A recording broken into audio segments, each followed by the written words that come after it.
Hello बच्चों, कैसे हो आप लोग। जैसे कि आप लोग सब जानते हो कि एसएम का पूरा सिलेबस आपका चेंज हो चुका है। तो आप लोगों के लिए बहुत ही अच्छी गुड न्यूज़ है कि एसएम के नए सिलेबस के सारे लेक्चर्स आपको ओनली 1000 रुपीज़ में अवेलेबल हैं प्रोफेशनल हब की एंड्रॉयड ऐप पे। और इस ऐप का लिंक आपको नीचे डिस्क्रिप्शन या कमेंट बॉक्स में मिल जाएगा। Thank you. अपन स्टार्ट करेंगे strategic management process. Strategic management process process के स्टेप्स क्या आते हैं? सबसे पहले हम क्या बनाते हैं बच्चों? Vision, mission, objectives. फिर उसके बाद हम एनवायरनमेंट को एनालाइज करते हैं, फिर हम स्ट्रैटेजी को फॉर्मुलेट करते हैं, उसको इम्प्लीमेंट करते हैं और फिर उसमें करेक्टिव एडजस्टमेंट्स करते हैं, मॉनिटर कर करके कहाँ पे हमें चेंजेस करने की जरूरत है। तो सबसे पहले आप क्या करते हो? यहाँ पे विजन, मिशन, वैल्यूज, गोल्स बनाते हो। उसके अकॉर्डिंग आप वेरियस ऑल्टरनेटिव्स देखते हो, उन ऑल्टरनेटिव्स के में से जो बेस्ट होता है उसको चूज कर लेते हो। फिर आप एक स्ट्रैटेजिक प्लान बनाते हो ताकि आप अपने विजन, मिशन, वैल्यूज, गोल्स को आप अचीव कर सकें।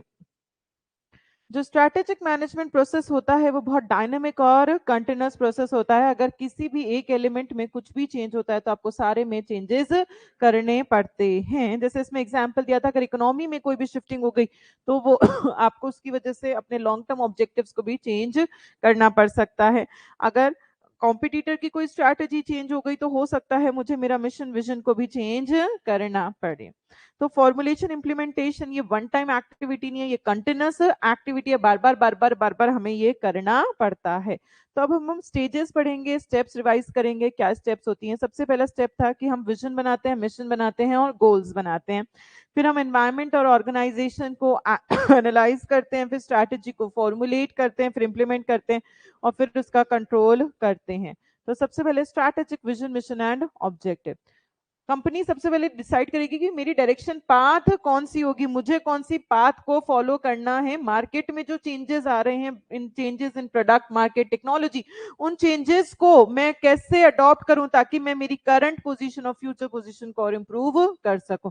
उसके लिए सबसे पहले क्या बनाते हैं अपन? विजन। विजन मतलब क्या होता है? विजन मतलब मैनेजमेंट का एस्पिरेशन। मैनेजमेंट बताएगा कि मैं मेरी ऑर्गेनाइजेशन को फ्यूचर में कहां देखना चाहता हूं। उसके लिए वो डायरेक्शन देगा सब लोगों को कि सारे एम्प्लॉयज की सारी एनर्जी उसी डायरेक्शन में डिवोटेड हो। देन मैनेजमेंट जो अपना एस्पिरेशन है, उसका जो डिजायर, उसकी जो इच्छा है ऑर्गेनाइजेशन के लिए, वो सबको क्लियर होनी चाहिए। सारे एम्प्लॉय, सारे स्टेक होल्डर, सारे पर्सनल, सबको वो क्लियर होना चाहिए कि उसकी इच्छा है, सबको इसी डायरेक्शन में काम करना है। Then mission and strategic intent. Mission क्या बताता है? Who you are and where you want to go, what are you doing and why are you doing. Why का मतलब आप क्यों कर रहे हो। अगर आपको इस क्यों का आंसर पता है, आपका इंटेंशन पता है, तो आप मिशन को अचीव कर सकते हो। मिशन तीन चीजों पे फोकस करता है, आपकी प्रेजेंट कैपेबिलिटीज, कस्टमर फोकस, आपका अभी क्या पोटेंशियल, अभी क्या एबिलिटी है, आप फ्यूचर में अपने आप को कहां देखना चाहते हैं। तो मिशन में ये क्लियरली बताया जाता है कि ऑर्गेनाइजेशन का क्या रोल होगा, ऑर्गेनाइजेशन का क्या रोल है। यहाँ पे स्टेक होल्डर्स को पता होना चाहिए कि ऑर्गेनाइजेशन क्या अचीव करने की कोशिश कर रही है और कैसे वो उसको अचीव करेगी। यहाँ पे एसबीओ की कॉम्पिटिटिव स्ट्रैटेजी की डिटेल्स पे फोकस नहीं किया जाता, जबकि ओवरऑल जो स्ट्रैटेजिक डायरेक्शन है उस पर आपको फोकस किया जाता है। ऑब्जेक्टिव्स। ऑब्जेक्टिव्स क्या थे बच्चों? आपके जो परफॉर्मेंस टारगेट्स होते हैं, जो एक टाइम पीरियड के बाद हमें अचीव करने होते हैं, उसे क्या कहते हैं? ऑब्जेक्टिव्स कहते हैं। ऑब्जेक्टिव्स मिशन और विजन का आउटकम होता है। बहुत सारी ऑर्गेनाइजेशंस ऑब्जेक्टिव सेटिंग एक्सरसाइज पे काम करती है कि आप लोग ऑब्जेक्टिव के डायरेक्शन में अपनी जो अपनी अपनी एबिलिटीज है उसको स्ट्रेच आउट कर कर आप ऑब्जेक्टिव्स के लिए ही काम करो। यहाँ पे लोगों को चैलेंज किया जाता है, मतलब उनकी जॉब को इंटरेस्टिंग बनाया जाता है, और जहां पे भी मुझे मेरी फाइनेंशियल और बिजनेस पोजीशन को और इंप्रूव करने की जरूरत है वहां पे मैं उसको इंप्रूव कर सकती हूँ। Need for objective at all the organisation level. क्या ऑब्जेक्टिव सिर्फ टॉप लेवल पे चाहिए? नहीं, ऑब्जेक्टिव हर लेवल पे चाहिए। टॉप लेवल तो पूरी ऑर्गेनाइजेशन को ध्यान में रखते हुए उसके लिए ऑब्जेक्टिव बनाता है और उसी ऑब्जेक्टिव को ब्रोक डाउन किया जाता है हर एक बिजनेस, प्रोडक्ट, फंक्शन के लिए। जब तक हर डिपार्टमेंट अपना ऑब्जेक्टिव अचीव नहीं करेगा तब तक टॉप लेवल अपना ऑब्जेक्टिव अचीव नहीं कर सकता। नेक्स्ट स्टेज क्या थी, आप एनवायरमेंट एंड ऑर्गेनाइजेशन को एनालाइज करते हैं। एनवायरमेंट में हम क्या क्या एनालाइज करेंगे, social, political, economic, technology, demography etcetera. हमें क्या मिलेगा एक्सटर्नल से, अपॉर्चुनिटीज एंड थ्रेट्स मिलेगा। इंटरनल में हम क्या एनालाइज कर सकते हैं, इंटरनल में हमारी फाइनेंशियल रिसोर्स, हमारी टेक्नोलॉजी, हमारी प्रोडक्टिविटी, मार्केटिंग, हमारा डिस्ट्रीब्यूशन, हमारा एचआर, हमारी आर&डी। तो इंटरनल से हमें क्या मिलता है, स्ट्रेंथ एंड वीकनेस। तो बेसिकली हम किस चीज को एनालाइज कर पा रहे हैं, सॉट एनालिसिस। सॉट मतलब strength, weakness, opportunities and threats को आप एनालाइज कर पा रहे हो। नेक्स्ट स्टेप क्या था, फॉर्मुलेटिंग अ स्ट्रैटेजी। तो जब भी आप स्ट्रैटेजी बनाएंगे, पहले आप देखेंगे multiple alternatives as per your strength, weakness, opportunities and threats. फिर आप उन ऑल्टरनेटिव्स को एनालाइज करेंगे और जो आपको बेस्ट लगता है उसको आप क्या कर लेंगे, चूज कर लेंगे। क्या क्या ऑल्टरनेटिव्स हो सकते थे कि सेम बिजनेस में कंटिन्यू करो, that is stability strategy. Same business में कंटिन्यू करो पर उसको एक्सपेंड करो, that is expansion strategy. Expansion भी रिलेटेड भी हो सकता है और अनरिलेटेड भी हो सकता है, डाइवर्सिफिकेशन हो गया। एंड आप अपने बिजनेस से बाहर भी निकल सकते हैं, तो वो कौन सी हो गई, रिट्रेंचमेंट स्ट्रैटेजी है। इनका कॉम्बिनेशन अपन काम में ले सकते हैं। देन अपन ने क्या पढ़ा था, इम्प्लीमेंटेशन ऑफ स्ट्रैटेजी। ये ऑपरेशन ओरिएंटेड एक्टिविटी है, यहाँ पे एक्चुअल काम इसी स्टेज पे किया जाता है। स्ट्रैटेजी सपोर्टिव मैनर में यहाँ पे आप वर्क करोगे। सबसे डिमांडिंग और सबसे ज्यादा टाइम कंज्यूमिंग यही पार्ट होता है। अगर मुझे यहाँ पे प्लान्स को एक्शन में कन्वर्ट करना है तो क्या क्या करना पड़ेगा, डायरेक्शन दो ऑर्गेनाइजेशन चेंज की, उसके लिए लोगों को मोटिवेट करो, आप अपनी कोर कॉम्पिटेंसी को और बिल्डअप करो, स्ट्रेंथन अप करो, स्ट्रैटेजी सपोर्टिव एनवायरनमेंट कल्चर को डेवलप करो और उस परफॉर्मेंस को मीट या बीट करने की कोशिश करो। तो अगर बच्चों मुझे प्लान को एक्शन में कन्वर्ट करना है तो क्या क्या करना पड़ेगा, सबसे पहले डायरेक्शन, ऑर्गेनाइजेशन चेंजेस, फिर उसके लिए लोगों को मोटिवेट करेंगे, अपनी कोर कॉम्पिटेंसी को स्ट्रेंथन अप और बूस्ट अप करेंगे, स्ट्रैटेजी सपोर्टिव एनवायरनमेंट को, कल्चर को डेवलप करेंगे एंड उस परफॉर्मेंस को मीट या बीट करने की कोशिश करेंगे। वापस बताओ, प्लान्स को अगर मुझे एक्शन में कन्वर्ट करना है तो मुझे क्या क्या करना पड़ेगा, direct the organizational changes, motivate people, boost or strengthen up your core competency, strategy supportive culture या environment, meet या beat your performance। पहले तो मीट करो फिर उसके बाद उसको बीट करने की कोशिश करो। तो इसके कुछ प्रिंसिपल्स होते हैं जब अपन स्ट्रैटेजी को एग्जीक्यूट और इंप्लीमेंट करते हैं। क्या क्या प्रिंसिपल्स हैं, सबसे पहले हम बजट बनाते हैं और हमारी एम्पल रिसोर्सेज को जो क्रिटिकल है उस डायरेक्शन में हम अलोकेट कर देते हैं। फिर स्टाफिंग, जो लोग चाहिए उन लोगों को, जो नीडेड स्किल्स मुझे चाहिए उस तरीके के लोगों को अपन क्या करते हैं, स्टाफ करते हैं ताकि मेरी कोर कॉम्पिटेंसी और इंक्रीज हो सके। उसके लिए पॉलिसीज प्रोसीजर्स बनाते हैं ताकि स्ट्रैटेजी को ढंग से एग्जीक्यूट कर सकें। बेस्ट प्रैक्टिसेस यूज में लेते हैं और उसी को और कंटिन्यू इंप्रूव करने की कोशिश करते रहते हैं। उसके लिए आप इंफॉर्मेशन सिस्टम का यूज में लेते हैं, लोगों को मोटिवेट करते हैं कि आपको अपना टारगेट को अचीव करना है। वर्क क्लाइमेट कल्चर अच्छा होना चाहिए, इंटरनल लीडरशिप होनी चाहिए और अगर कोई भी स्टम्बलिंग ब्लॉक आ रहा है तो तुरंत उसको उसको बताया जाएगा और उसको तुरंत रेक्टिफाई भी किया जाएगा। तो क्या क्या प्रिंसिपल्स पढ़ ली अपन ने। फर्स्ट प्रिंसिपल क्या पढ़ा, सबसे पहले बजट। सबसे पहले बजटिंग बनाते हैं और जो एम्पल रिसोर्सेज है उसको जो क्रिटिकल डायरेक्शन है वहां पे अलोकेट कर देते हैं। सेकंड क्या पढ़ा, स्टाफिंग द नीडेड स्किल्स ताकि आपकी कोर कॉम्पिटेंसी वो भी आपकी इंक्रीज हो सके। फिर पॉलिसी प्रोसीजर्स बनाएंगे लोगों के लिए कि उनको इस डायरेक्शन में काम करना, अगर स्ट्रैटेजी को सक्सेसफुली एग्जीक्यूट करना है तो। नेक्स्ट क्या था, बेस्ट प्रैक्टिसेस काम में लो और उसी को और इम्प्रूव करते रहो। नेक्स्ट क्या था, इंफॉर्मेशन टेक्नोलॉजी का आप यूज में लो, ऑपरेटिंग सिस्टम का, लोगों को मोटिवेट करो कि आपको इस टेक्नोलॉजी पे काम करना है। एंड अच्छा वर्क क्लाइमेट कल्चर अच्छा होना चाहिए, इंटरनल लीडरशिप होनी चाहिए ताकि स्ट्रैटेजी एग्जीक्यूशन प्रॉपर्ली हो सके और अगर कोई भी स्टम्बलिंग ब्लॉक आ रहा है तो तुरंत लोगों को एड्रेस करो और उसको रेक्टिफाई करवाने की कोशिश करो।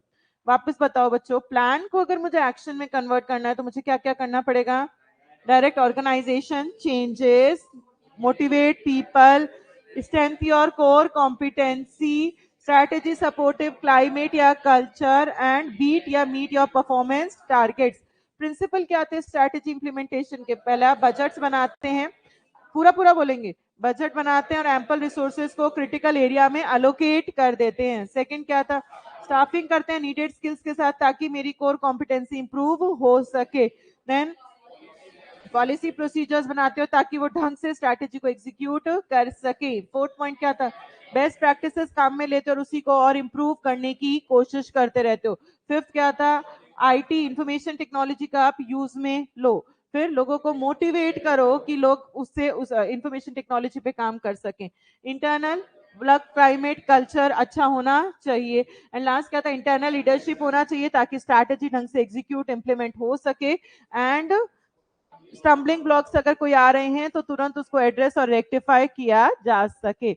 अगर मुझे स्ट्रैटेजी को ढंग से एग्जीक्यूट करना है तो there should be a strong connection, compatibility, strong fit between strategy and the organisation capabilities, strategy and the reward structure, strategy and the working system, strategy and the work climate या culture. तो किस किस के बीच में compatibility connections होने चाहिए? Strategy and organization capabilities, strategy and reward structure, strategy and working system, strategy and work climate और culture। बताओ किस किस के बीच में स्ट्रॉन्ग फिट होना चाहिए? Between strategy and organisation capabilities, strategy and reward structure, strategy and working system, strategy and culture, climate culture, उनके बीच में स्ट्रॉन्ग कनेक्टिविटी होनी चाहिए, तभी आप ढंग से स्ट्रैटेजी को इंप्लीमेंट और एग्जीक्यूट कर सकते हैं। देन लास्ट स्टेप क्या है? Strategy evolution and control. अपन यहाँ देखेंगे कि क्या प्रोग्रेस हो गई, बाहर के एनवायरनमेंट में अगर कुछ भी चेंजेस आ रहे हैं तो उसका इम्पैक्ट मेरे ऊपर क्या पड़ रहा है, मैं किन चीजों को कंटिन्यू कर सकती हूँ और किन किन चीजों को मुझे चेंज करने की जरूरत पड़ेगी।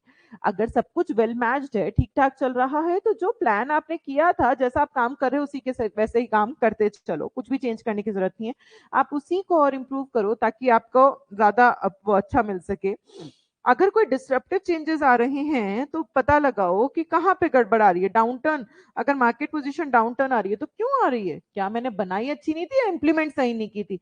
आप किसी भी वक्त अपने विजन, मिशन, ऑब्जेक्टिव, स्ट्रैटेजी को चेंज कर सकते हैं। It is not a one time activity, it is a cyclical activity. तो ये अपन ने क्या पढ़ लिया बच्चों? 5 स्टेप्स पढ़ लिए किसके? स्ट्रैटेजिक मैनेजमेंट प्रोसेस के। फर्स्ट स्टेप क्या था? बिना देखे पूरा रिवाइज करेंगे, ठीक है। फर्स्ट स्टेप क्या था? Developing vision, mission and objectives. Vision में 2 पॉइंट्स थे, एक तो मैनेजमेंट का एस्पिरेशन जिससे डायरेक्शन मिलेगी लोगों को कि उसी के टुवर्ड्स अपनी एनर्जी लगानी है, और मैनेजमेंट का एस्पिरेशन क्लियर होना चाहिए, सारे स्टेक होल्डर्स एम्प्लॉयज को समझ में आना चाहिए। सेकेंड क्या था? मिशन। मिशन में क्या पढ़ा बच्चों आपने? मिशन में रोल ऑफ द ऑर्गेनाइजेशन का क्या रोल है, मतलब why are you doing this, what are you doing and why. आप अपनी प्रेजेंट कैपेबिलिटीज, कस्टमर फोकस पे यहाँ पे फोकस करते हैं। देन मिशन में अपन एसबीयू की डिटेल्स के बारे में अपन को कोई इंटरेस्ट नहीं है, ओवरऑल स्ट्रैटेजिक डायरेक्शन है क्या है उसमें अपन यहाँ पे फोकस करते हैं। ऑब्जेक्टिव्स में आपने क्या पढ़ा था? ऑब्जेक्टिव्स जो परफॉर्मेंस टारगेट्स होते हैं जो एक टाइम पीरियड के बाद आपको अचीव करने पड़ते हैं। Objective is the result of vision and mission. Then objective setting exercise पे ही सारी ऑर्गेनाइजेशंस फोकस करती हैं ताकि लोग अपनी एबिलिटीज को स्ट्रेच आउट कर सकें उस ऑब्जेक्टिव को अचीव करने के लिए। क्या ऑब्जेक्टिव सिर्फ टॉप लेवल पे चाहिए? नहीं, टॉप लेवल तो सारी ऑर्गेनाइजेशन का ध्यान में रखते हुए ऑब्जेक्टिव बनाता है, जबकि वो ऑब्जेक्टिव ब्रोक डाउन होता है हर फंक्शन के लिए, हर डिपार्टमेंट के लिए, हर एक डिवीजन के लिए। फिर वो लोग अपना ऑब्जेक्टिव अचीव करते हैं, तभी जो फाइनल ऑब्जेक्टिव है वो आपका अचीव हो पाता है। सेकेंड स्टेप क्या था? Environment analysis. उसमें अपन ने 2 चीजों को एनालाइज किया था, external environment and internal environment. External में अपन ने क्या क्या एनालाइज किया था? Social, political, technology, economic etcetera. उससे मुझे क्या पता चला? Opportunities and threats. इंटरनल में मैंने क्या क्या एनालाइज किया बच्चों? टेक्नोलॉजी, मेरी प्रोडक्शन, मेरा फाइनेंस, मेरा एचआर, मेरा आर&डी। उससे मुझे क्या पता चला? मेरी स्ट्रेंथ एंड वीकनेस। तो बेसिकली मुझे किस चीज का पता चला? सॉट analysis, that is strength, weakness, opportunities and threats. Third step क्या था? Formulation of strategy. तो उसमें 2 स्टेप है। पहला स्टेप एनालाइज करो क्या क्या ऑल्टरनेटिव्स हैं as per your strength, weakness, opportunities and threats.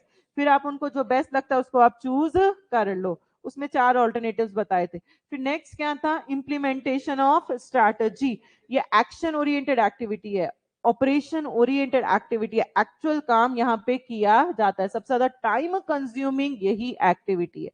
अगर मुझे यहाँ पे एक्शन को, प्लान को एक्शन में कन्वर्ट करना है तो मुझे क्या करना पड़ेगा, डायरेक्शंस, मोटिवेट, कोर कॉम्पिटेंसी को स्ट्रेंथन अप,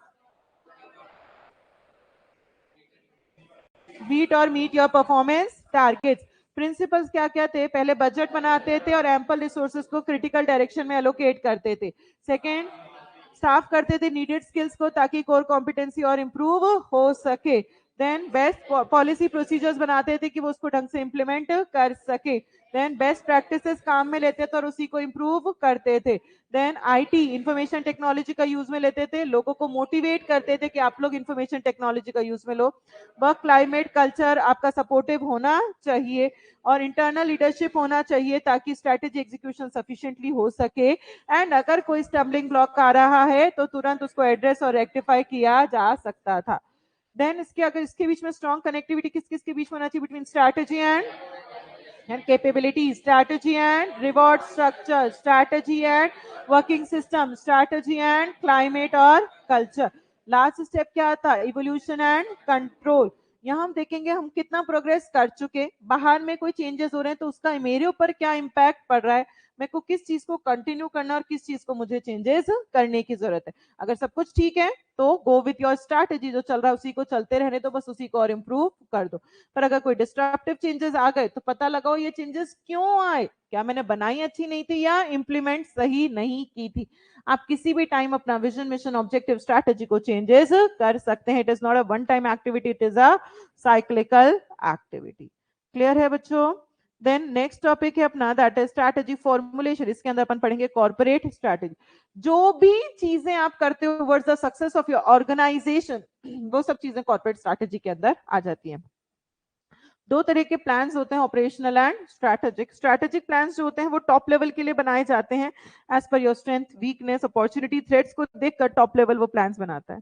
वहां पे वो देखता है क्या ऑब्जेक्टिव है, उसके लिए क्या रिसोर्सेज चाहिए होंगी और रिसोर्सेज को अलोकेट कर देता है। ऑपरेशनल प्लान जो मिडिल और लो लेवल जो प्लान बनाते हैं और वहां बताया जाता है कैसे, हाउ, उन रिसोर्सेज को कैसे आप यूज में लोगे ताकि आप अपना ऑब्जेक्टिव को अचीव कर सको। देन अपन ने कैरेक्टरिस्टिक्स किए थे strategic plan and operational planning के। क्या क्या कैरेक्टरिस्टिक्स थे? स्ट्रैटेजिक प्लान ऑर्गेनाइजेशन को शेप करता है, उसमें क्या रिसोर्सेज चाहिए होंगी। यहाँ पे फाइंड आउट किया जाता है कि एनवायरमेंट का इंपैक्ट अपने ऊपर क्या पड़ेगा, पूरी ऑर्गेनाइजेशन के बारे में सोचा जाता है। ओवरऑल ऑब्जेक्टिव्स, ओवरऑल स्ट्रैटेजीज पे फोकस किया जाता है। लॉन्ग टर्म सक्सेस पे बात करते हैं, ये सीनियर मैनेजमेंट की जिम्मेदारियां होती हैं। ऑपरेशनल प्लानिंग के क्या क्या कैरेक्टरिस्टिक्स हैं? यहाँ पे करंट डिप्लॉयमेंट, करंट रिसोर्सेज के बारे में बात करते हैं, टैक्टिक्स के बारे में बात करते हैं, ना कि स्ट्रैटेजी के बारे में। यहाँ पे अपन मॉडिफिकेशंस करते हैं बिजनेस फंक्शंस में, एंड यहाँ पे ये रिस्पॉन्सिबिलिटी किसकी होती है? फंक्शनल मैनेजर्स की ये जिम्मेदारियां होती हैं। Corporate strategy, formation of corporate strategy is the result of a process known as strategic planning. जो corporate strategy होती है वही उसी को strategic planning कहते हैं। यहाँ पे अपन डिसाइड करते हैं मेरा क्या ऑब्जेक्टिव होगा, उसको अचीव करने के लिए मेरे पास क्या रिसोर्सेज मुझे चाहिए होंगी, क्या पॉलिसी से, मतलब मेरे पास पॉलिसी डिसाइड करनी पड़ेगी कि कैसे मैं उन रिसोर्सेज को एक्वायर करूंगी, यूज करूंगी एंड डिस्पोज कर दूंगी। यहाँ पे बताया जाता है स्ट्रैटेजिक प्लानिंग डिसाइड करता है कि ऑर्गेनाइजेशन को कुछ सालों में अपने आप को कहाँ देखना है, where you want to go. यहाँ पे ऑर्गेनाइजेशन वाइड फोकस किया जाता है, एक पर्टिकुलर फंक्शन वाइड कुछ भी फोकस नहीं किया जाता।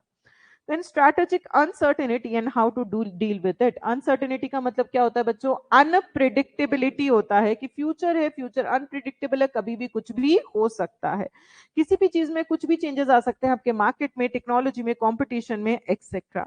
तो अगर आपको अनसर्टेनिटी के साथ डील करना है तो you should be flexible, you should be resilient and agility होना चाहिए ताकि आप क्विकली रिस्पॉन्ड कर सको, जो एनवायरमेंट में चेंजेस आ रहे हैं उसका इंपैक्ट आपके ऊपर कम पड़ सके। जो चेंजेस आ रहे हैं उनको मैनेज करने के लिए आप उनको क्लस्टर्स में डांट दो, ग्रुप में, और कौन सा ग्रुप कितना इंपॉर्टेंट है, किस ग्रुप की प्रायोरिटी कितनी है, उसके लिए ये 5 फैक्टर्स डिसाइडिंग फैक्टर्स हैं। पहला क्या है? फ्लेक्सिबिलिटी। फ्लेक्सिबिलिटी में आप कितना जल्दी एनवायरमेंट के चेंजेस को रिस्पॉन्ड करते हैं। देन डाइवर्सिफिकेशन, अगर आप नया प्रोडक्ट नया पोर्टफोलियो पे काम करते हैं तो रिस्क का इम्पैक्ट जो है वो आपका कम हो जाएगा। थर्ड क्या था, monitoring and scenario planning. Monitoring and scenario planning, यहाँ रेगुलरली मॉनिटर करते रहो क्या क्या चेंजेस आ रहे हैं। सिनेरियो प्लानिंग करो कि फ्यूचर में इस सिनेरियो पे अपना अपन को ये स्ट्रैटेजी पे काम करना और इसका इम्पैक्ट ये पड़ सकता है। नेक्स्ट क्या था इसके अंदर, दैट इज बिल्डिंग रेजिलेंसी। आप इंप्रूव करते हो अपनी फंक्शनल परफॉर्मेंस को, फंक्शनल अपनी ऑपरेशनल परफॉर्मेंस को इंप्रूव करते हो, फाइनेंशियल फ्लेक्सिबिलिटी को इंप्रूव करते हो, रिस्क मैनेजमेंट कैपेबिलिटीज को और इंप्रूव करते हो। एंड लास्ट क्या था यहाँ पे, collaboration and partnership. Collaborate with your partners, with your customers, with your employees, ताकि आपको नए रिसोर्सेज नया मार्केट कवर करने के लिए मिल सकता है। तो क्या क्या 5 फैक्टर्स थे अगर मुझे प्रायोरिटीज डिसाइड करनी है तो। फ्लेक्सिबिलिटी, फ्लेक्सिबिलिटी मतलब कितना क्विकली आप एनवायरनमेंट के चेंजेस को रिस्पॉन्ड कर पा रहे हो। डाइवर्सिफिकेशन, अगर आप नया प्रोडक्ट नए पोर्टफोलियो पे काम करते हो तो रिस्क का इम्पैक्ट कम पड़ेगा। Then monitoring change and scenario planning, changes के इंडिकेटर्स क्या क्या चेंजेस आ रहे हैं और किस सिनेरियो का इम्पैक्ट मेरे ऊपर क्या पड़ेगा वो एनालाइज करके चलना। देन रेजिलेंसी, रेजिलेंसी में 3 चीजें इंप्रूव करते हैं, ऑपरेशनल एफिशिएंसी को इंप्रूव करते हो, फाइनेंशियल फ्लेक्सिबिलिटी को इंप्रूव करते हो, रिस्क मैनेजमेंट कैपेबिलिटीज को इंप्रूव करते हो। फोर्थ क्या था बच्चों, नहीं लास्ट क्या था, partnership, partnership with your customers, with your suppliers, with your partners, ताकि आपका मार्केट नया रिसोर्सेज ज्यादा मिल सकती है। तो 5 फैक्टर्स क्या क्या थे बच्चों, flexibility, diversification and scenario planning, resiliency, collaboration and partnership. वापस बताओ 5 फैक्टर्स कौन से थे, flexibility, diversification, monitoring and scenario planning, resiliency, collaboration and partnership. Flexibility में क्या था, कितना जल्दी अपन एनवायरनमेंट के चेंजेस को रिस्पॉन्ड कर सकते हैं। डाइवर्सिफिकेशन में क्या था, अगर पोर्टफोलियो नया प्रोडक्ट नया तो रिस्क का इम्पैक्ट कम पड़ेगा। नेक्स्ट क्या था, monitoring changes and scenario planning, की इंडिकेटर्स ऑफ चेंज और फ्यूचर में किस सिनेरियो का मेरे ऊपर क्या इम्पैक्ट पड़ेगा। देन बिल्डिंग रेजिलेंसी, यहाँ 3 चीजों को इंप्रूव करने की बात की थी, operational efficiency, financial flexibility and risk management capabilities को आप इंप्रूव कर सकते हैं। लास्ट क्या था, collaboration and partnership, partnership with your customer suppliers, ताकि मार्केट नया और रिसोर्सेज भी ज्यादा हो सकती हैं। इम्पैक्ट ऑफ अनसर्टेनिटी, अनसर्टेनिटी का क्या इम्पैक्ट पड़ सकता है, हर एक अनसर्टेन इवेंट कुछ ना कुछ ट्रेंड्स और इवेंट्स को रिप्रेजेंट करता है, उसका इम्पैक्ट आपके प्रेजेंट, आपके प्रपोज्ड और आपके पोटेंशियल बिजनेस के ऊपर इम्पैक्ट पड़ सकता है। जिस एसबीओ पे इम्पैक्ट पड़ रहा है वो एसबीओ मेरे लिए, कोई एसबीओ तो इंपॉर्टेंट हो भी सकता है और कोई एसबीओ कम इंपॉर्टेंट भी हो सकता है। कैसे डिसाइड करोगे एसबीओ की importance, sales, profit and cost के बेसिस पे। अगर उसका सेल्स ज्यादा, प्रॉफिट ज्यादा और कॉस्ट कम तो वो एसबीओ इंपॉर्टेंट है, और अगर उसके ऊपर नेगेटिव इंपैक्ट पड़ रहा है तो मुझे उस चीज को पहले फोकस करना चाहिए, पहले अटेंशन देना चाहिए। Then strategy implementation, strategy implementation, strategy implementation एक तरीके की मैनेजरियल एक्सरसाइज है जहां पे प्लान्स को किस में कन्वर्ट किया जाता है, एक्शंस में कन्वर्ट किया जाता है। आप देखते हो क्या हो रहा है, क्या चल रहा है, उसी को अपन और कैसे इंप्रूव कर सकते हैं ताकि आप अपना रिजल्ट को अचीव कर सकें। या डिसीजन को एक्शन में कन्वर्ट करते हो, और जब बनाते हो डिसीजन तो ये सोचते हो कि वो फीजिबल और वो एक्सेप्टेबल होना चाहिए। Relationship between formulation and implementation, ये दोनों कंसेप्ट सेम नहीं होते हैं। फॉर्मुलेशन मतलब स्ट्रैटेजी बनाना और इंप्लीमेंटेशन मतलब उसको एग्जीक्यूट करना। अगर आपका फॉर्मुलेशन भी अच्छा होगा और इंप्लीमेंटेशन भी अच्छा होगा तभी आपको सक्सेस मिल सकती है। तो अपन ने ये इसके पढ़ा था। कॉलम ए क्या कहता है कि मेरा फॉर्मुलेशन तो शानदार है पर इंप्लीमेंटेशन नहीं अच्छा। क्यों नहीं अच्छा, मेरे पास रिसोर्सेज नहीं है, मेरे पास स्टार्टअप कंपनी है तो नॉलेज नहीं है, एक्सपीरियंस नहीं है और मेरे पास लीडरशिप नहीं है। तो यहाँ आपका एम क्या होता है कि आप इंप्लीमेंटेशन को सुधार कर कॉलम ए से कहां चले जाओ, कॉलम बी के टुवर्ड्स चले जाओ। बी क्या कहता है कि मेरा फॉर्मुलेशन भी शानदार, मेरा इंप्लीमेंटेशन भी शानदार और मुझे आसानी से सक्सेस मिल सकती है। कॉलम डी क्या कहता है कि मेरा इंप्लीमेंटेशन तो शानदार है पर फॉर्मुलेशन अच्छा नहीं है, तो मुझे सबसे पहले स्ट्रैटेजी को क्या करना पड़ेगा, रीडिजाइन करना पड़ेगा। और कॉलम सी क्या कहता है कि ना तो फॉर्मुलेशन अच्छा ना ही इंप्लीमेंटेशन अच्छा, तो आपको अपनी स्ट्रैटेजी को रीडिजाइन एंड रीएडजस्ट करना ही पड़ेगा। Strategy is not a synonym for long term plan, objective का सिनोनिम नहीं होता। स्ट्रैटेजी रास्ता बताता है कि किस रास्ते को आप लेते हुए उस लॉन्ग टर्म गोल को अचीव कर सकते हो। वैसे तो हम स्ट्रैटेजी बनाते हैं तो जितने भी मूव्स होते हैं वो प्लान्ड होते हैं, पहले से ही हम करके रखते हैं, हम ऐसा करेंगे ऐसा करेंगे ऐसा करेंगे। बट कई बार कॉम्पिटिटर कोई ऐसे चेंजेस करता है जिसकी वजह से हमें हमारे जो मूव्स हैं उनमें भी मॉडिफिकेशंस, उनमें भी चेंजेस करने पड़ सकते हैं।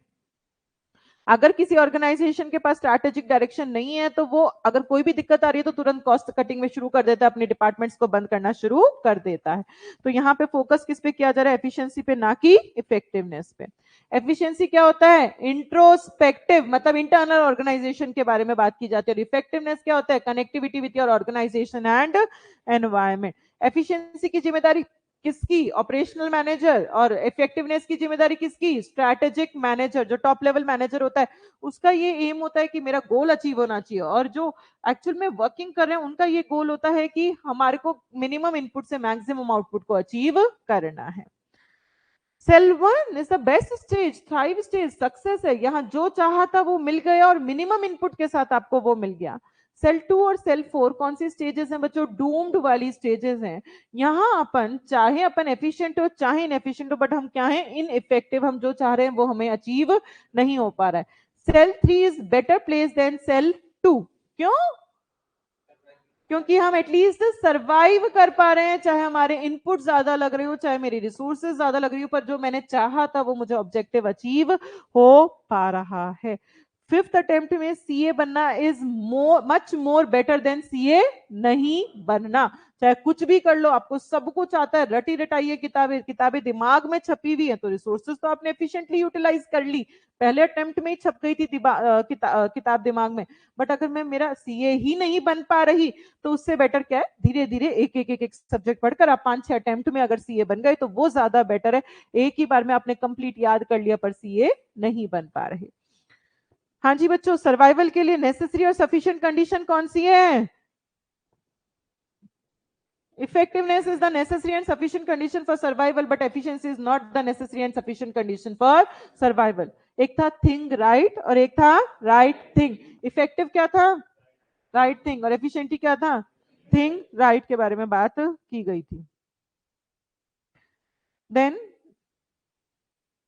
बहुत सारी ऑर्गेनाइजेशंस अपना बहुत सारा पैसा खर्च करती हैं ताकि जो प्लान किया था वो इंप्लीमेंट कर सकें। तो ये जरूरी नहीं है कि आप प्लान, तो कई बार अपन फॉर्मुलेशन तो शानदार होता है बट कई बार अपन उसको ढंग से इंप्लीमेंट नहीं कर पाते, क्योंकि इंप्लीमेंट करना ज्यादा मुश्किल है एज कंपेयर टू फॉर्मुलेट करना। तो क्या क्या डिफरेंसेस होते हैं between the formulation and implementation? Formulation में अपन decision making, goals and objectives को डिसाइड करते हैं, यहाँ पे अपन उसको एग्जीक्यूट करने की बात करते हैं। फॉर्मुलेशन बिफोर द एक्शन होता है, इंप्लीमेंटेशन ड्यूरिंग द एक्शन होता है। फॉर्मुलेशन एक एंटरप्रेन्योर एक्टिविटी है जहां पे स्ट्रैटेजिक डिसीजन मेकिंग की फोकस किया जाता है, जबकि इंप्लीमेंटेशन एक एडमिनिस्ट्रेटिव टास्क है जहां पे स्ट्रैटेजिक एंड ऑपरेशनल डिसीजंस पे फोकस किया जाता है। यहाँ पे इफेक्टिवनेस पे एम्फेसाइज करते हो, यहाँ पे एफिशिएंसी पे एम्फेसाइज करते हो। ये इंटेलेक्चुअल रैशनल प्रोसेस है, यहाँ ऑपरेशनल प्रोसेस है। यहाँ कुछ ही लोगों को कोऑर्डिनेट करना पड़ता है, यहाँ बहुत सारे लोगों के बीच में कोऑर्डिनेशन बिठाना पड़ता है। इनिशिएटिव लॉजिकल स्किल्स चाहिए, यहाँ पे मोटिवेशनल एंड लीडरशिप स्किल्स चाहिए। ये फॉर्मुलेशन के बाद इंप्लीमेंटेशन आता है और इंप्लीमेंटेशन से पहले फॉर्मुलेशन आता है। तो क्या क्या डिफरेंसेस हैं बच्चों? फॉर्मुलेशन में हम क्या करते हैं? प्लानिंग करते हैं, decision making, goals, objectives decide करते हैं। इंप्लीमेंटेशन में उसी को एग्जीक्यूट करते हैं। Formulation before the action, implementation during the action. Then formulation एक एंटरप्रेन्योर एक्टिविटी है जहां स्ट्रैटेजिक डिसीजन मेकिंग पे फोकस किया जाता है, जबकि इंप्लीमेंटेशन एक एडमिनिस्ट्रेटिव टास्क है जहां स्ट्रैटेजिक और ऑपरेशनल डिसीजंस पे फोकस किया जाता है। फॉर्मुलेशन पे आप इफेक्टिवनेस पे फोकस करते हो और इंप्लीमेंटेशन पे आप एफिशिएंसी पे फोकस करते हो। फॉर्मुलेशन इंटेलेक्चुअल रैशनल प्रोसेस है, implementation is operational process. Formulation में आपको कोऑर्डिनेशन कुछ लोगों में चाहिए, यहाँ कोऑर्डिनेशन बहुत सारे लोगों में चाहिए। ये इंट्यूटिव लॉजिकल स्किल्स, यहाँ मोटिवेशनल और लीडरशिप स्किल्स की। फॉर्मुलेशन के बाद इंप्लीमेंटेशन और इंप्लीमेंटेशन से पहले फॉर्मुलेशन। कोई भी तरीके की ऑर्गेनाइजेशन हो, छोटी बड़ी, government, not for profit, profit, हर तरह के ऑर्गेनाइजेशंस के लिए ज्यादातर फॉर्मुलेशन तो सेम होता है बट इंप्लीमेंटेशन सबके लिए अलग अलग होता है। क्यों इम्प्लीमेंटेशन अलग है? क्योंकि जब मैं इम्प्लीमेंट करती हूँ तो मुझे बहुत सारे काम नए नए करने पड़ते हैं, कई बार मुझे नए डिपार्टमेंट्स ऐड करने पड़ते हैं, नए डिपार्टमेंट्स के लिए नए लोग हायर करना पड़ेगा, नए लोगों को मुझे ट्रेनिंग देनी पड़ेगी, और कुछ पुराने डिपार्टमेंट्स को मुझे बंद भी करना पड़ेगा। मुझे cost control procedures, advertisement strategies transfer करना पड़ता है, कई बार मुझे लोगों को एक डिवीजन से दूसरी डिवीजन में। ये सारे काम हर एक ऑर्गेनाइजेशन में अलग अलग तरीके से किए जाते हैं, इसलिए कहते हैं कि फॉर्मुलेशन तो सब में सेम होता है बट इम्प्लीमेंटेशन सब में अलग अलग होता है। इन दोनों के बीच में कनेक्टिविटी होती है फॉर्मुलेशन एंड इम्प्लीमेंटेशन में, दो लिंकेजेस होते हैं, फॉरवर्ड एंड बैकवर्ड। फॉरवर्ड मतलब फॉर्मुलेशन का इंपैक्ट इम्प्लीमेंटेशन पे, और बैकवर्ड मतलब इम्प्लीमेंटेशन का इंपैक्ट फॉर्मुलेशन पे, तो वो क्या होता है, backward linkage. Then linkages and issues in strategy implementation. Linkage, formulation एक तरह की एंटरप्रेन्योर एक्टिविटी है जहां पे स्ट्रैटेजिक डिसीजन मेकिंग पे फोकस किया जाता है, इंप्लीमेंटेशन एक एडमिनिस्ट्रेटिव टास्क है जहां strategic and operational decision making पे फोकस किया जाता है। फॉरवर्ड लिंकेज में क्या था कि जब हम स्ट्रैटेजी बनाते हैं तो पहले हम ऑब्जेक्टिव बनाते हैं, ऑब्जेक्टिव के लिए हम एनवायरनमेंट को एनालाइज करते हैं, फिर हमें ऑल्टरनेटिव्स मिलते हैं, फिर बेस्ट को चूज कर लेते हैं। जब भी आप कोई नई स्ट्रैटेजी बना रहे हैं या पुरानी को ही रिफॉर्मुलेट कर रहे हैं तो बहुत सारे चेंजेस करने पड़ सकते हैं आपको ऑर्गेनाइजेशन में। क्या क्या? कई बार मुझे मेरा पूरा का पूरा स्ट्रक्चर चेंज करना पड़ सकता है ऑर्गेनाइजेशन का, कई बार मुझे मेरे लीडरशिप के जो रोल्स, लीडरशिप का जो तरीका है वो भी चेंज करना पड़ सकता है। इसीलिए कहते हैं फॉर्मुलेशन का इंपैक्ट इंप्लीमेंटेशन पे पड़ता है। बैकवर्ड लिंकेज, जैसे इंप्लीमेंटेशन फॉर्मुलेशन से डिसाइड होता है, वैसे फॉर्मुलेशन भी इंप्लीमेंटेशन से डिसाइड होता है। जो आपने पास्ट में जो स्ट्रैटेजिक एक्शंस लिए होंगे, जो पहले मैं काम कर चुकी, इंप्लीमेंट कर चुकी, उस टाइम जो दिक्कतें आई थी, उस टाइम जो मुझे अच्छा लगा था, उन्हीं चीजों को ध्यान में रखते हुए नेक्स्ट टाइम अपन स्ट्रैटेजी को फॉर्मुलेट करते हैं। इसीलिए कहते हैं कि फॉर्मुलेशन का इंपैक्ट इंप्लीमेंटेशन पे और इंप्लीमेंटेशन का इंपैक्ट फॉर्मुलेशन पे। ज्यादातर आप ऐसी स्ट्रैटेजी इंप्लीमेंट करने की कोशिश करते हैं जो अभी मेरे पास रिसोर्सेज हैं उन्हीं से इंप्लीमेंट हो जाए और थोड़ा बहुत एडिशनल रिसोर्सेज मेरे को लगानी पड़े। अगर कोई मेरी स्ट्रैटेजी है, सपोज फॉर एग्जाम्पल ये लाइन क्या कहती है कि सपोज मेरे पास अभी 10,000 रुपए हैं, ठीक है, करंट में, तो मेरी स्ट्रैटेजी ऐसी होनी चाहिए कि इस 10,000 या मैक्सिमम 15,000 में वो स्ट्रैटेजी इंप्लीमेंट हो जानी चाहिए। ऐसी स्ट्रैटेजी नहीं होनी चाहिए कि है तो रुपए जेब में 10,000 और 1 लाख रुपए लगेंगे उसको इंप्लीमेंट करने में, ऐसा नहीं होना चाहिए। जो आपके पास है और थोड़ा बहुत एडिशनल मिलाकर ही आप उसको इंप्लीमेंट कर पाओ, ऐसा नहीं होना चाहिए कि जो मेरे पास नहीं है वो रिसोर्सेज मुझे चाहिए उसको इंप्लीमेंट करने के लिए। तो ये आपको ध्यान रखना पड़ता है फॉर्मुलेशन के टाइम पे कि मुझे ऐसी स्ट्रैटेजी बनानी है जो मेरे पास रिसोर्सेज है उन्हीं को ध्यान में रखते हुए मुझे स्ट्रैटेजी को बनाकर देना है। Then issues in strategy implementation, implementation के टाइम पे क्या क्या दिक्कतें आती हैं? देखो, जब इंप्लीमेंट होती है तभी पता चलता है कि वो जो स्ट्रैटेजिस्ट है वो कितने अच्छे से रिसोर्सेज को अलोकेट कर पा रहा है, कैसे स्ट्रक्चर को मेंटेन कर रहा है, फंक्शनल पॉलिसीज को मेंटेन कर रहा है। यहाँ पे आप प्लान बनाते हो ताकि आपने जो एक्शंस उसको एक्शन में कन्वर्ट कर सके। स्ट्रैटेजीज की हेल्प से बहुत सारे प्रोग्राम्स बनते हैं, और प्रोग्राम जो होता है वो बहुत बड़ा कंसेप्ट होता है। इट इंक्लूड्स, प्रोग्राम में क्या क्या आएगा, goals, policies, procedures, rules, steps, plus उनमें कितना मुझे पैसा अलोकेट करना है। प्रोग्राम से प्रोजेक्ट्स भी बनते हैं। प्रोजेक्ट क्या होते हैं? एक स्पेसिफिक प्रोग्राम होते हैं जो कॉस्ट और टाइम के बेसिस पे होते हैं कि इतने समय में अपन को ये खत्म करना और इतने पैसे में अपन को ये प्रोजेक्ट को खत्म करना है।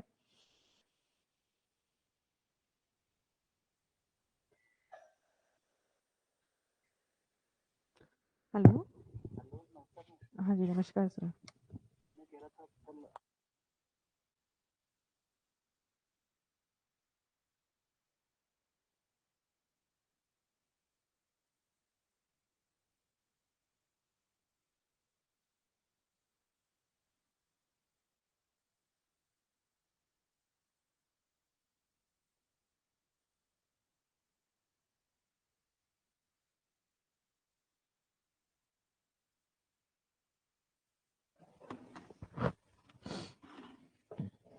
हाँ जी, तो फॉर्मुलेशन से बहुत सारी स्ट्रैटेजी जब बनाते हैं तो बहुत सारे प्रोग्राम्स बनते हैं। प्रोग्राम्स इंक्लूड, प्रोग्राम में क्या क्या आता है, goals, policies, procedures, rules, steps, ये सब आता है, और उसके लिए हमें फंड्स भी अलोकेट करने पड़ते हैं।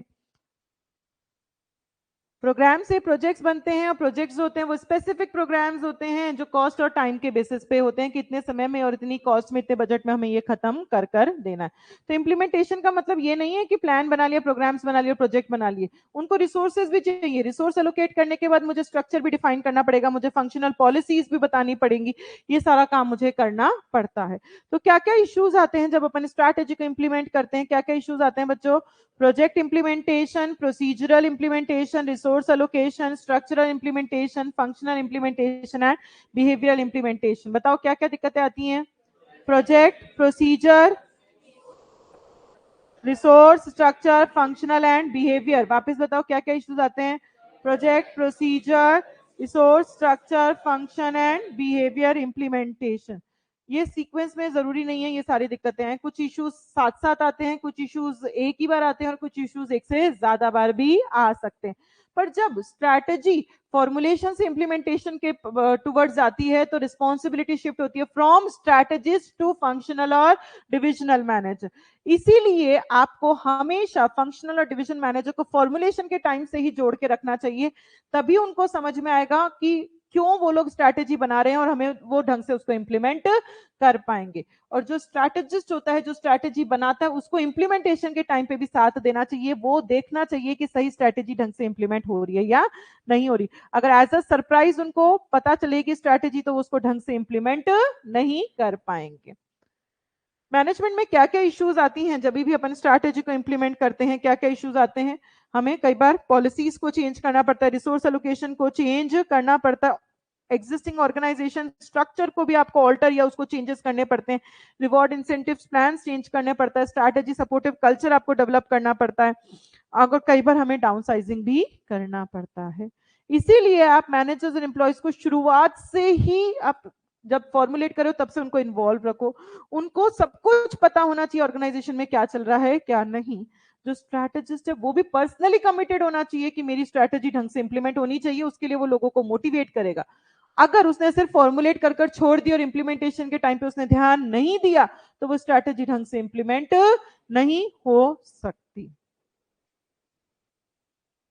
आपको पता होना चाहिए कि सबको पता होना चाहिए ऑब्जेक्टिव्स क्या हैं और क्यों हम उस स्ट्रैटेजी पे काम कर रहे हैं, कॉम्पिटिटर कौन है, क्या अकम्प्लिशमेंट, क्या उसके प्रोडक्ट्स, ये सब हैं, ये पता होना चाहिए। एक्सटर्नल अपॉर्चुनिटी थ्रेट्स क्या आ रही हैं वो क्लियर होना चाहिए और टॉप डाउन फ्लो होना चाहिए कम्युनिकेशन का for the bottom up support. तो ये अपन ने क्या पढ़ लिया? ये अपन ने पढ़ लिया इश्यूज इन स्ट्रैटेजी इंप्लीमेंटेशन। थोड़ा सा और रिवाइज करेंगे, that is strategic change through digital transformation. जो एनवायरनमेंट में अगर चेंजेस आते हैं तो उसकी वजह से हमें हमारी स्ट्रैटेजी में भी मॉडिफिकेशंस करने पड़ते हैं। मार्केट नया, प्रोडक्ट नया, कई बार सर्विस नई, काम करने का तरीका नया होता है, कुछ भी नया आ रहा है तो उसकी वजह से आपने जो स्ट्रैटेजी बनाई है उसको भी आपको चेंज करना ही पड़ेगा। अगर चेंजेस करने हैं तो उसके 3 स्टेप्स होते हैं। फर्स्ट स्टेप क्या है? Recognise the need for the change.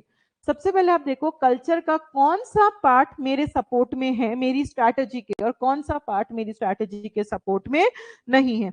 उसके लिए आप एनवायरनमेंट को एनालाइज करोगे, आप सॉट एनालिसिस परफॉर्म करोगे और देखोगे कहां पे दिक्कत आ रही है और कहां पे मेरे को अपने आप को और इंप्रूव करने की जरूरत है। तो सबसे पहले रिकॉग्नाइज द नीड। क्यों चेंज करना है? क्योंकि कल्चर का ये वाला पोर्शन मेरे सपोर्ट में नहीं है। वो मुझे कैसे पता चलेगा? जब मैं एनवायरनमेंट, इंटरनल और एक्सटर्नल एनवायरनमेंट को एनालाइज करूंगी तो ये पता चलेगा यहाँ गैप आ रहा है और यहाँ पे मुझे अपने आप को सुधारने की जरूरत है। सेकेंड स्टेप क्या कहता है? Create a shared vision to manage the change. चाहे वो इंडिविजुअल हो चाहे वो ऑर्गेनाइजेशन हो, सबका ऑब्जेक्टिव क्या होना चाहिए बच्चों? कोइंसाइड, सबका ऑब्जेक्टिव सेम होना चाहिए, उनके बीच में कोई कॉन्फ्लिक्ट्स, कोई दिक्कत नहीं होनी चाहिए। शेयर्ड विजन होना चाहिए। जो सीनियर मैनेजर वो कॉन्स्टेंटली लगातार लोगों को समझाता जाएगा कि अपन को चेंज करने की जरूरत है और ये चेंज का फायदा सिर्फ मुझे नहीं होगा, इस चेंज का फायदा अपन सबको होगा। लगातार उसको बताना पड़ेगा। अगर वो लगातार नहीं बताएगा तो लोग जो है वो चेंजेस को अडॉप्ट नहीं करने पड़ेंगे। उसको सबको कन्विंस करना पड़ेगा कि जो चेंजेस कर रहे हैं ये कॉस्मेटिक नहीं है, ऊपरी सजावटी नहीं है, ये जरूरी है ऑर्गेनाइजेशन की सक्सेस के लिए, इसलिए हम सबको चेंजेस करने पड़ेंगे।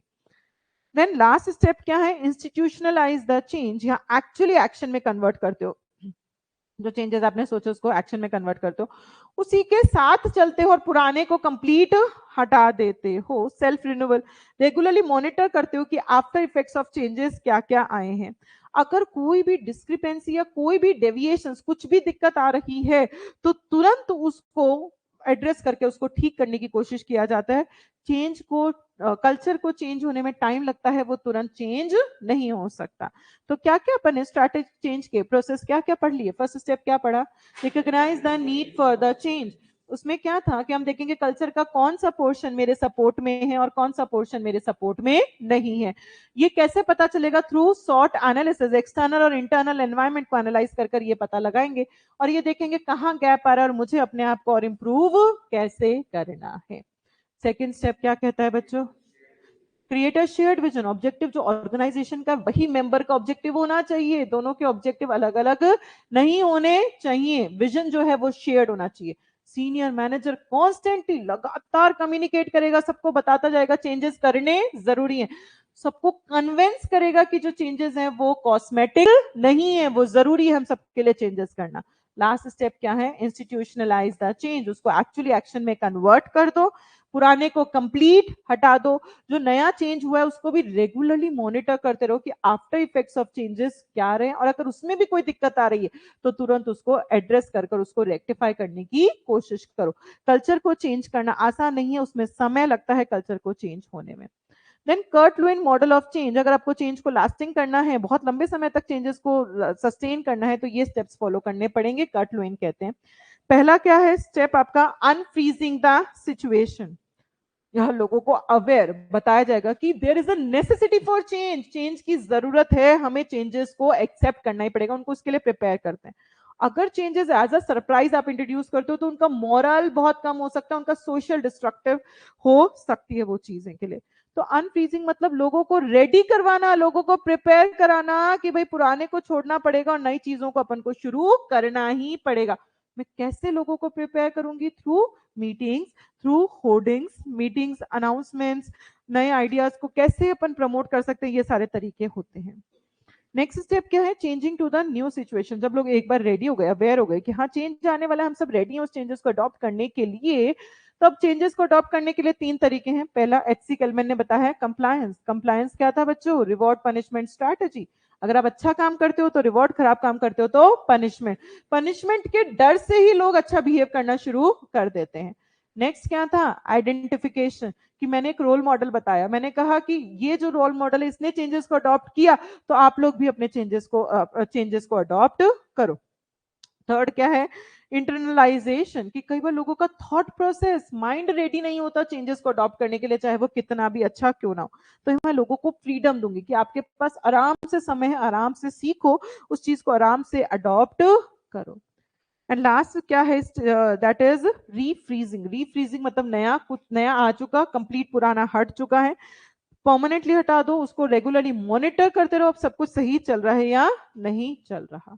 तो ये अपने कर्ट लुइन के 3 स्टेप्स पढ़ लिए चेंज करने के। पहला स्टेप क्या था? अनफ्रीजिंग।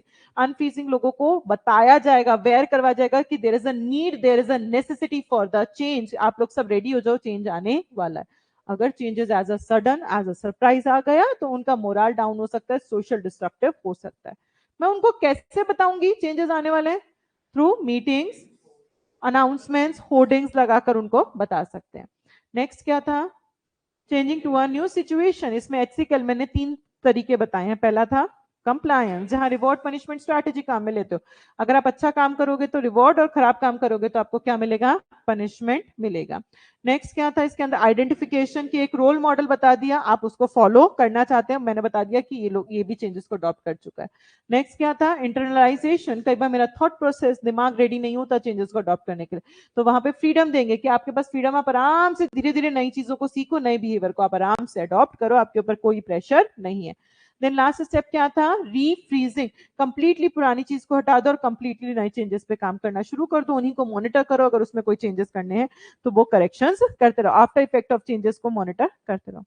चेंज करना एक वन टाइम एक्टिविटी नहीं है, it is a cyclical activity, क्योंकि एनवायरमेंट है, एनवायरमेंट में चेंजेस होते रहते हैं, तो आपको भी चेंजेस कल्चर में करने ही पड़ेंगे, स्ट्रैटेजी में चेंज करना ही पड़ेगा। ठीक है, क्लियर है बच्चों? यहां तक पढ़कर आना आप लोग, कोशिश करना। मैंने कल भी बताई थी, आज फिर से बताती हूँ कि एग्जाम में आप लोगों को पेपर कैसे करना चाहिए। ये बातें मैं क्यों रिपीट करती हूँ? ताकि हमारे दिमाग में ये बातें घुस जाए। सबसे पहले हमें हमेशा वो क्वेश्चन अटेम्प्ट करना चाहिए जो मुझे बेस्ट लर्न है, क्योंकि जो चीज मुझे बहुत अच्छी लर्न है उसको मैं लिखने की स्पीड डबल होती है बच्चों, सबकी होती है, क्योंकि वो अच्छा आता है, सोचना नहीं है उसमें, बस दिमाग बोलता जा रहा है, अपन को लिखते जाना है, दिमाग बोलता जा रहा है, लिखते जाना है, लिखते जाना है, लिखते जाना है। लास्ट में हमें वो क्वेश्चन अटेम्प्ट करना है जो मुझे ठीक ठाक से नहीं आता, जिसमें मुझे थोड़ा सा डाउट है। क्यों?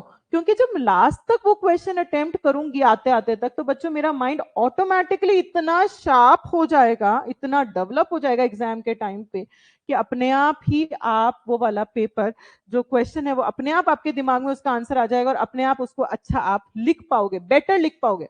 अगर आप शुरुआत में वो क्वेश्चन अटेम्प्ट कर लेते हो जो आपको नहीं आता, तो फिर आपका आने वाला पेपर छूट भी जाता है, क्योंकि उसमें अपन को सोचना बहुत पड़ता है, और जो मुझे आता होता है वो मेरा छूट जाता है। तो हमेशा बच्चों की मैंने ये शिकायत सुनी है कि मैडम जो आता था वो छूट गया। बच्चों वो इसलिए छूट गया, क्यों? क्योंकि हमने शुरू में वो क्वेश्चन अटेम्प्ट कर लिया जो हमें अच्छे से नहीं आता था। इसलिए हमेशा वही क्वेश्चन अटेम्प्ट करना है जो आपको सबसे अच्छे से आता होगा। एंड लर्न, वापस से बता देती हूँ कैसे लर्न करना है बच्चों, किस तरीके से लर्न करना है हमें थ्योरी। पहले एक पैराग्राफ लर्न किया, फिर उसको मैंने बुक बंद कर कर या आंख बंद कर कर मैंने उसको रिवाइज किया। रिवाइज कैसे करना है? सिर्फ हेडिंग्स नहीं, उसके पूरी अंदर की लाइनें। जरूरी नहीं है आप इंग्लिश में रिवाइज करो, आप अपनी नॉर्मल लैंग्वेज में भी उसको पूरा रिवाइज कर सकते हो, कि किताब बंद कर कर मुझे वो याद होना चाहिए। फिर आपने आधा पेज याद किया, फिर शुरुआत से वापस अपन ने उसको रिवाइज किया किताब बंद कर कर। किताब बंद कर कर पहले दिन से रिवाइज करोगे तो आप पहले दिन से अपने माइंड को ट्रेन कर रहे हो कि किताब बंद कर कर याद रखनी है सब चीजें, क्योंकि एग्जाम में बुक तो नहीं मिलेगी हमें जिसको खोलकर हम लिख पाएंगे। तो इसी तरीके से लर्न किया करो। और थ्योरी में बच्चों जितना रिविजन करोगे, जितना बार उस चीज को रिपीट करोगे, उतनी अच्छी वो चीजें लर्न होती जाएंगी। जैसे आज भी अपन ने क्लास में किया, अगर मैंने कुछ कुछ टॉपिक्स 5-5 6-6 बार बुलवाए ना, तो वो टॉपिक तो आपको अभी रट गए, वो घर जाके आपको रटने की जरूरत नहीं है। समझकर याद करोगे तो याद करना आसान होता है, याद तो करना ही पड़ेगा। तो आप लोग तरीके ढूंढो कि हम किस तरीके से याद कर सकते हैं। ठीक है, पढ़कर आना बच्चों आज ये।